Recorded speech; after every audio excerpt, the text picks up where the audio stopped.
le tirage 2004 qui est à base de 2002, un petit peu de 2003 et de 2004. Voilà. Donc mais à base de 2002. Oui, mais à base de 2002. Oui, moi j'aimerais bien goûter. Eh bien, vous allez goûter, vous allez voir.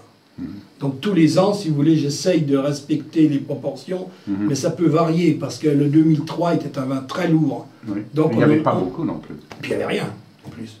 Mais le peu, si vous voulez, que nous avons eu, on l'a fait en prestige et donc on n'en a mis que 12% dans la cuvée. Le reste, c'est 2002 et 2004. Deux belles années. Deux belles années, deux très belles années.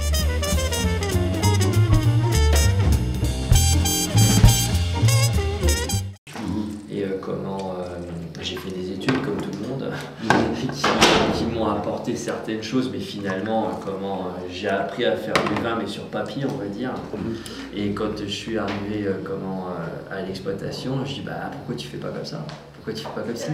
Il me dit bah parce que parce que moi je fais d'une certaine façon, j'assemble d'une certaine façon, je mets ce raisin dans certaine cuve, puis pas dans l'autre, et puis on fait comme ça parce que on veut avoir justement ce goût là.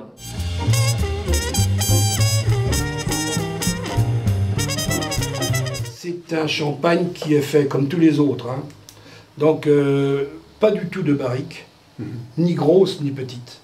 Donc c'est uniquement le tank, comme on dit chez vous. Le cuve. Le cuve, alors ou émaillé ou inox. Donc vous avez les deux. Thermorégulé, nous avons les deux. Oui. Et donc malolactique qui est faite, filtration, enfin tout à fait un travail, parce que toutes les maisons de champagne, dans les maisons de champagne, il y en a très peu, sauf Krug, Bollinger, pas pour toute la gamme, hein, pour le meilleur. Oui. Ils prennent des tonneaux, ils prennent des barriques. Il y a Alfred Gracien aussi. Gosset, non? Je ne suis pas sûr. Je crois pas. Enfin, je ne sais pas.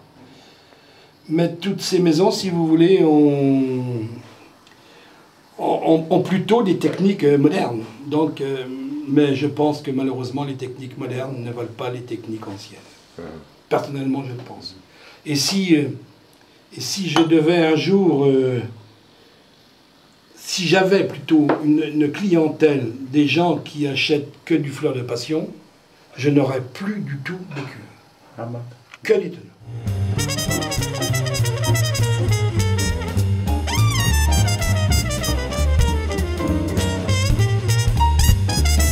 Le nez n'est pas encore fait. On sent qu'il est un peu évasif. Non mais vous voyez, il se cherche le nez. Et nous, on recherche le nez. Il sent et puis c'est un peu, c'est pas encore fait. Hein,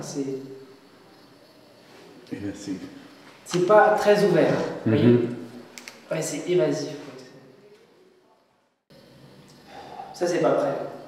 Ça va encore rester 3-4 ans.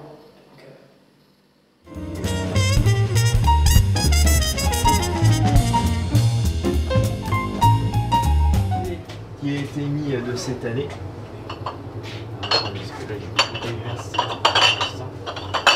Que j'aille faire pas tomber le temps. Donc vous voyez, là le dépôt est rose. C'est du rosé, donc dépôt couleur rosé. Et là il vient d'être mis en cave, on l'a mis il y a 15 jours. Ah c'est à 15 jours. Il y a 15 jours, donc c'est vraiment très très récent. Non, non, vous inquiétez pas, ça va aller. Voilà. Impeccable. Voilà, donc là, rosé, mais c'est différentes années. Donc en fait, celui-ci, celui-là sont de même taille. Et c'est simplement pour vous montrer un petit peu. Bon, bah là, quand on arrive ici, on a la moitié du caveau. Et dans ces caveaux-là, en fait, on met 24 000 bouteilles. Voilà. Donc là, c'est même pas trop impressionnant, c'est plus impressionnant ici, si vous regardez. Là, on le voit, voilà, comme ça, on le voit beaucoup mieux. La profondeur des caveaux, je sais pas si vous pouvez voir au-dessus. Ah, moi, je suis pas assez grand. Ah oui, je vois la lumière là-bas. Voilà. La lumière là-bas, c'est la moitié. Et c'est du vin jusqu'à la... Jusqu'au bout. Jusqu'au bout. Ça, c'est impressionnant.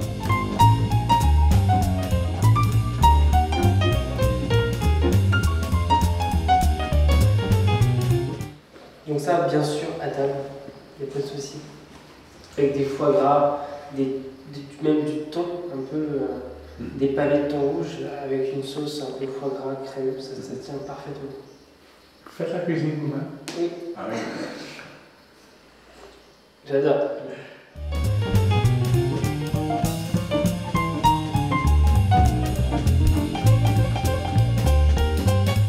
Cette vigne, vous voyez l'église. Oui. Légèrement à droite de cette église, il y a sous un mur, et sous le mur, vous voyez une vigne qui est en travers. Oui. Celle-là, c'est à nous. Ah.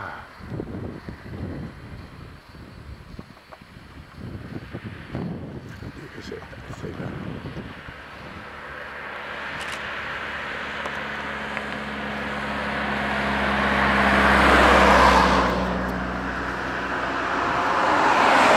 Voilà, alors, notre vignoble à nous se situe surtout, vous voyez cette petite maison de vigne Oui. qui servait en fait pour les traitements des vignes Oui. contre le mildiou, l'odium, les vers de la grappe, toutes ces saloperies. Cette cabane a été faite par mon grand-père, juste au milieu de son vignoble. Donc sous la cabane, il y a une fosse qui reçoit les eaux de pluie et qui nous permet de pouvoir traiter. Sinon, quand on traite, il faut apporter l'eau Du village. Là, voilà, donc là, c'était pas la peine. Oui. Faut dire que c'est une époque où il n'y avait que des chevaux, et pas du tout de tracteurs. Donc il faut bien se rendre compte qu'il fallait à peu près 1000 litres d'eau pour traiter un hectare. Et on traitait environ 10 à 12 fois par an. Contre le mildiou, l'odium, toutes ces cochonneries. Alors là, il a fait cette cabane qui était l'une des plus grandes du village. Comme ça, il recevait beaucoup d'eau. Et on pouvait traiter ces vignes qui étaient toutes sur ce versant-là. Donc j'en ai hérité une partie, mais j'ai acheté surtout l'autre partie à mes frères et sœurs. Et donc notre plus beau vignoble à Cramant est ici.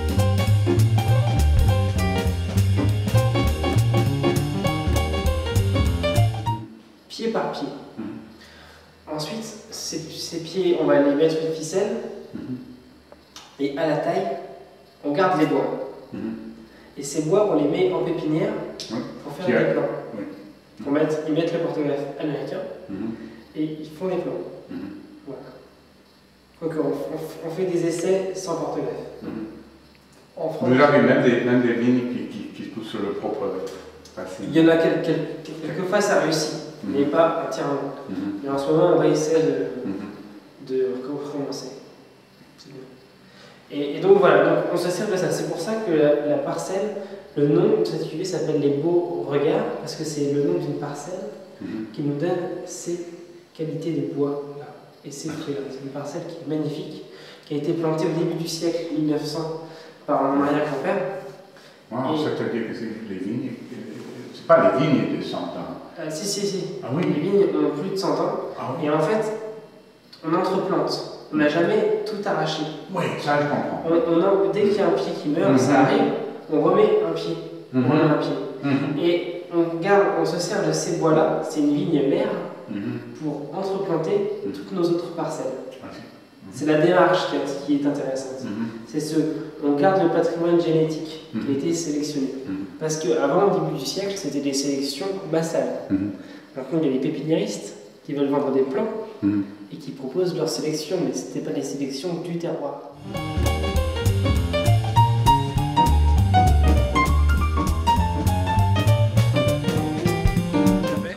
C'était à moi cette vigne. Un art 92. C'est-à-dire qu'avec le tracteur, maintenant les tracteurs sont très gros, ils prennent 3 routes. Vous entrez dedans, vous faites quelques mètres et là vous êtes stoppé. Pourquoi? Parce que toutes les grandes vignes appartiennent aux grandes maisons de champagne qui, elles, n'ont pas le problème des vignerons. Le problème des vignerons, il est le suivant. C'est mon problème à moi. Quand j'ai voulu transmettre les vignes à nos enfants, une parcelle qui était particulièrement bien parce que elle ne grêle pas, elle ne gèle pas, parce que c'est la grande qualité. Si vous la donnez à un seul des enfants, l'autre risque de ne pas être d'accord. Alors le problème, c'est qu'à chaque fois, on divise en deux. Et ou en 4, si vous avez 4. S'il y a 4 enfants, et alors donc on arrive à des choses absolument aberrantes. Et donc il faut maintenant regrouper un peu. Donc je pense que les générations qui vont venir vont être obligées de faire des échanges. Mais le gros problème, c'est que si vous avez une vieille vigne et que vous l'échangez avec une jeune vigne qui est à côté de vous, il y en a un qui va être perdant. Oui. Donc,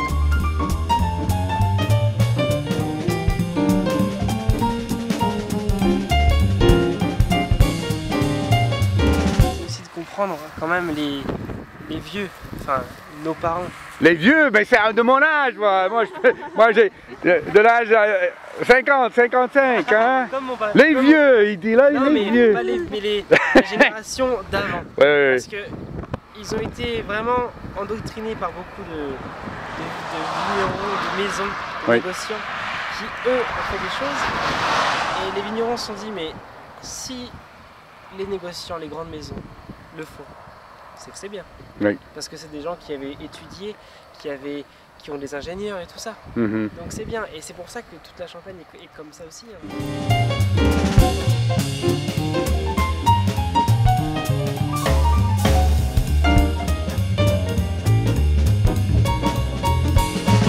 Il y a un peu les choses, quoi.